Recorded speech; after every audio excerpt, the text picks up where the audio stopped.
Hi everyone welcome back. ನೀವು ನೋಡ್ತಿದ್ದೀರಾ student solution YouTube channel. H S T R ಮತ್ತು P U C ನೇಮಕಾತಿ, T E T ಕಡ್ಡಾಯ, ಹೊಸ ನಿಯಮ ಕೂಡ ಮಾಡಿದ್ದಾರೆ ಪಿ ಜಿ ಕಡ್ಡಾಯ ಅಂತ ನಿಮಗೆ ಕಾಲ್ ಟಿ ಇ ಟಿ ಮತ್ತೆ ಯಾವಾಗ ನಿಮಗೆ ನೋಟಿಫಿಕೇಶನ್ ಕೂಡ ಆಗುತ್ತೆ ಎಲ್ಲ ಸಂಪೂರ್ಣ ಮಾಹಿತಿನ ನಾನು ವಿಡಿಯೋ ತಿಳಿಸ್ಕೊಡ್ತೀನಿ.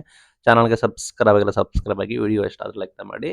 ಶಿಕ್ಷಣ ಸಚಿವರು ನಿನ್ನೆ ಒಂದು ಇಂಟರ್ವ್ಯೂ ಒಂದು ಖಾಸಗಿ ಚಾನಲ್ಗಳಲ್ಲಿ ಹೋಗಿದ್ದಾಗ ಅವರೊಂದು ಮಾಹಿತಿನ ಕೊಡ್ತಾರೆ. ಏನಂದ್ರೆ ಸಿ ಅಂಡ್ ರೂಲ್ಸ್ ಬಗ್ಗೆ ಆಯ್ತಾ, ಅದು ಒಂದು ಸಾಕಷ್ಟು ಚರ್ಚೆ ಕೂಡ ಆಗ್ತಾ ಇದೆ.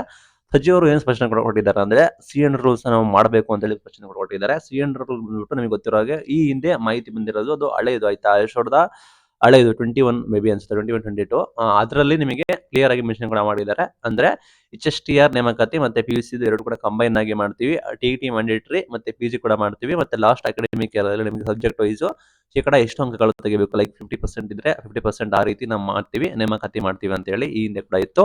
ಅದರ ಅನ್ವಯ ಎಲ್ಲ ಕಡೆ ಸುದ್ದಿ ಕೂಡ ಆಗ್ತಿತ್ತು ಎಚ್ ಎಸ್ ಟಿ ಆರ್ ನೇಮಕಾತಿಗೆ ಇನ್ನ ಪಿ ಜಿ ಕಡ್ಡಾಯ, ಟಿ ಟಿ ಕಡ್ಡಾಯ ಮಾಡ್ತಾರೆ ಅಂತ. ಬಟ್ ಇಲ್ಲಿ ಸಿ ಐ ಸಿ ಗೆ ಈ ಹಿಂದೆ ಶಿಕ್ಷಕ ಆಕಾಂಕ್ಷಿಗಳು ಹೋಗಿದ್ರು. ಅಲ್ಲಿ ಅವರು ಏನ್ ಹೇಳಿದ್ರು ಅಂದ್ರೆ ಇಲ್ಲ, ಕಡ್ಡಾಯ ಇಲ್ಲ, ಯಾವುದೇ ರೀತಿ ನಿಮಗೆ ಮಾಹಿತಿ ಬಂದಿಲ್ಲ ಅಂತ ಹೇಳಿದ್ರು. ಬಟ್ ನಿಮಗೆ ಇನ್ನು ಕೂಡ ಸಿ ಅಂಡರ್ ರೂಲ್ಸ್ ಬಂದ್ಬಿಟ್ಟು ಹೊಸದು ಅಪ್ಡೇಟ್ ಕೂಡ ಆಗಿಲ್ಲ. ಬಿಕಾಸ್ ಯಾಕೆಂದ್ರೆ ನಿಮಗೆ ಗೊತ್ತಿರೋ ಹಾಗೆ ನಿಮಗೆ ಶಿಕ್ಷಣ ಸಚಿವರು ಒಂದು ಹೇಳಿಕೆಯನ್ನು ಕೊಡ್ತಾರೆ. ಅಂದ್ರೆ ನಾವು ಸಿ ಅಂಡರ್ ರೂಲ್ಸ್ ನಾವು ಮಾಡಬೇಕಾಗುತ್ತೆ, ಅದು ಬಂದ್ಬಿಟ್ಟು ವೆರಿ ವೆರಿ ಇಂಪಾರ್ಟೆಂಟ್. ವಿತೌಟ್ ನಾವು ಸಿ ಅಂಡರ್ ರೂಲ್ಸ್, ವಿತೌಟ್ ನಾವು ಯಾವುದೇ ರೀತಿ ನೇಮಕಾತಿ ಮಾಡೋಕ್ಕಾಗೋದಿಲ್ಲ, ಅದು ಮ್ಯಾಂಡೇಟರಿ. ಮತ್ತೆ ಅದು ಬಂದ್ಬಿಟ್ಟು ಎಷ್ಟು ಹೆಚ್ಚು ಕಾನ್ಶಿಯಸ್ ಆಗಿರುತ್ತೆ, ನಾವು ಸುಮ್ಮನೆ ಏಕೆ ಮಾಡೋಕ್ಕಾಗೋದಿಲ್ಲ, ಅದು ವೆರಿ ವೆರಿ ಇಂಪಾರ್ಟೆಂಟ್. ಮತ್ತೆ ನಾವು ತಿದ್ದುಪಡಿ ಮಾಡೋದಕ್ಕೆಲ್ಲ ಸಾಕಷ್ಟು ಸಮಸ್ಯೆ ಕೂಡ ಆಗುತ್ತೆ, ನಂತರ ಕೋರ್ಟ್ಗೆ ಹೋಗ್ಬೋದು, ಕೋರ್ಟಲ್ಲಿ ಇಶ್ಯೂಸ್ ಕೂಡ ಆಗುತ್ತೆ ಅಂತ ಕೂಡ ಹೇಳಿದ್ದಾರೆ.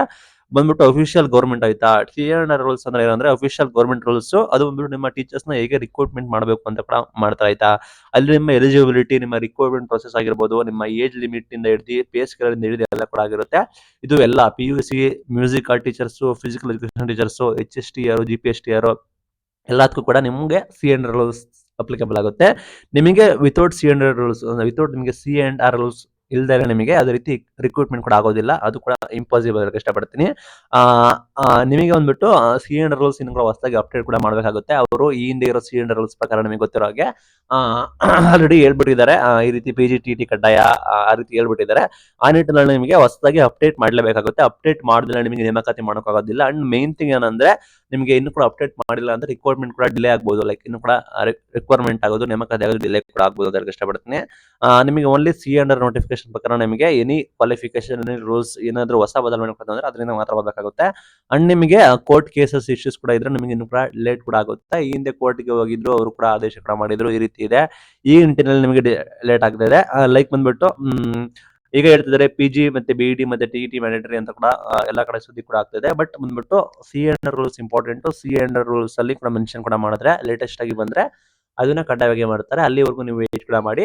ಬಟ್ ಸಾಕಷ್ಟು ಶಿಕ್ಷಕ ಆಕಾಂಕ್ಷಿಗಳು ಸಿ ಎಸ್ ಸಿ ಸಲ್ಲಿಗೆ ಹೋದ ನಂತರ ಅಲ್ಲಿ ಏನ್ ಮಾಹಿತಿ ಕೊಟ್ಟಿದ್ದಾರೆ ಅಂದ್ರೆ ಇಲ್ಲ, ಆ ರೀತಿ ನಮ್ಗೆ ಯಾವ್ದೇ ರೀತಿ ಇಲ್ಲ ಅಂತ ಹೇಳಿದ್ದಾರೆ. ಶಿಕ್ಷಣ ಸಚಿವರು ಕೂಡ ಸಿ ಅಂಡರ್ ರೂಲ್ಸ್ ಬಗ್ಗೆ ಮಾತನಾಡಿದ್ದಾರೆ. ಅದನ್ನ ನಾವು ತರ್ತೀವಿ, ಒಂದು ಸಲ ತಂದ್ರೆ ಅದನ್ನ ನಾವು ಚೇಂಜಸ್ ಮಾಡೋದಕ್ಕೆ ಸಾಕಷ್ಟು ಕಷ್ಟ ಆಗುತ್ತೆ. ಅದು ಬಂದ್ಬಿಟ್ಟು ವೆರಿ ವೆರಿ ಇಂಪಾರ್ಟೆಂಟ್ ಅಂತ ಕೂಡ ಹೇಳಿದ್ದಾರೆ ಆಯ್ತಾ, ಅದನ್ನ ನೀವು ಜ್ಞಾಪನ ನೋಡ್ಕೊಳ್ಳಿ. ಅಂಡ್ ಮೈನ್ ಥಿಂಗ್ ಎಲ್ಲ ಕೂಡ ಕಾರ್ ಟಿ ಟಿ ಬಗ್ಗೆ ಮಾತಾಡ್ತಿದ್ದಾರೆ. ಕಾರ್ ಟಿ ಟಿ ಬಗ್ಗೆ ಸಾಕಷ್ಟು ಸುದ್ದಿ ಆಗಿತ್ತು. ಕಾರಣ ಇಷ್ಟೇ, ವರ್ಷಕ್ಕೆ 2 ಬಾರಿ ಮಾಡಬೇಕು ಅಂತ. ಹಂಗಾಗಿ ಅದು ಯಾವಾಗ ನೋಟಿಫಿಕೇಶನ್ ಆಗ್ಬೋದು ಅಂತ ಸಾಕಷ್ಟು ಜನ ಕೇಳ್ತಾ ಇದ್ದಾರೆ. ಸಾಕಷ್ಟು ಜನ ಇನ್ನು ಕೇಳ್ತಾ ಇರೋದು ಏನಂದ್ರೆ ಕಾಲ್ ಟಿ ಟಿ ಬಂದ್ಬಿಟ್ಟು ಬಿಫೋರ್ ಸಿ ಟಿ ಮುಂಚೆನೆ ನಿಮಗೆ ಮಾಡ್ತಾರ ಅಂತ ಕೇಳ್ತಾ ಇದ್ರು. ನಿಮಗೆ ಗೊತ್ತಿರೋ ಹಾಗೆ ಆಲ್ರೆಡಿ 2025 ಕೂಡ ಆಗಿತ್ತು. ಬಂದ್ಬಿಟ್ಟು ಏನಂತ ಅಂದ್ರೆ ಆಲ್ರೆಡಿ ಸಚಿವರು ಕೂಡ ಹೇಳಿದ್ದಾರೆ, ನಿಮಗೆ ಆಲ್ರೆಡಿ ಡಿಸೆಂಬರ್ 7ನೇ ತಾರೀಕು ಆಯ್ತು.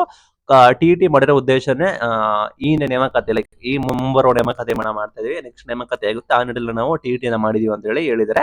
ನೆಕ್ಸ್ಟ್ ನಿಮಗೆ ಮೇ ಅಲ್ಲಿ ನಿಮಗೆ ರಿಲೀಸ್ ಆಗೋ ಸಾಧ್ಯತೆ ಕೂಡ ಇದೆ. ಲೈಕ್ ನಿಮಗೆ ಮೇಲೆ ನಿಮಗೆ ಅಪ್ಲಿಕೇಶನ್ ಅರೌಂಡ್ ಮೇ ಸಮಯದಲ್ಲಿ ಶುರುವಾಗಿ ಪ್ರಾಬಬ್ಲಿ ಜೂನ್ ಅಲ್ಲಿ ನಿಮಗೆ ಎಕ್ಸಾಮ್ ಆಗಿ ಜುಲೈ ಅಲ್ಲಿ ನಿಮಗೆ ರಿಸಲ್ಟ್ ಬರುವ ಸಾಧ್ಯತೆ ಕೂಡ ಇದೆ. ಅಪ್ಡೇಟು ಇಲ್ಲಿ ಸಿ ಟಿಗಿಂತ ಮುಂಚೆ ಮಾಡೋದಿಲ್ಲ. ನಾವು ಈ ಹಿಂದೆ ನೀವು ಟಿ ಟಿ ಮಾಡಿರೋ ಉದ್ದೇಶನೇ ಈಗ ನಾವು ನೆಕ್ಸ್ಟ್ ಸಿ ಟಿನ ಕರಿತೀವಿ, ಶಿಕ್ಷಕರ ನೇಮಕಾತಿ ಮಾಡ್ತೀವಿ. ಆ ನಿಟ್ಟಿನಲ್ಲಿ ನಾವು ಟಿ ಟಿನ ಮಾಡಿದೀವಿ ಅಂತ ಹೇಳಿ ಸಚಿವರು ಕೂಡ ಹೇಳಿದ್ದಾರೆ. ಆ ನಿಟ್ಟಿನಲ್ಲಿ ನಿಮಗೆ ಅರೌಂಡ್ ನಿಮಗೆ ಮೇಲೆ ಶುರುವಾಗಿ ನಿಮಗೆ ಅರೌಂಡ್ ಎಕ್ಸಾಮ್ ಬಂದ್ಬಿಟ್ಟು ಜೂನ್ ಕಂಡಕ್ಟ್ ಕೂಡ ಆಗ್ಬೋದು. ಪ್ರಾಬಬ್ಲಿ ರಿಸಲ್ಟ್ ಬಂದ್ಬಿಟ್ಟು ಜುಲೈ ತಿಂಗಳಲ್ಲಿ ನಾವು ಎಕ್ಸ್ಪೆಕ್ಟ್ ಕೂಡ ಮಾಡ್ಬೋದು. ಇದು ಬಂದ್ಬಿಟ್ಟು ಎಕ್ಸ್ಪೆಕ್ಟೆಡ್ ಆಯ್ತಾ, ಅಫಿಷಿಯಲ್ ಆಗಿ ಕೂಡ ಅನೌನ್ಸ್ಮೆಂಟ್ ಕೂಡ ಮಾಡಿಲ್ಲ. ಇದೇ ರೀತಿ ರೆಗ್ಯುಲರ್ ಅಪ್ಡೇಟ್ ಆಗಿ ನಮ್ಮನ್ನ ಸಬ್ಸ್ಕ್ರೈಬ್ ಆಗಿ ಸಪೋರ್ಟ್ ಮಾಡಿ. Thank you for watching till end. Thank you.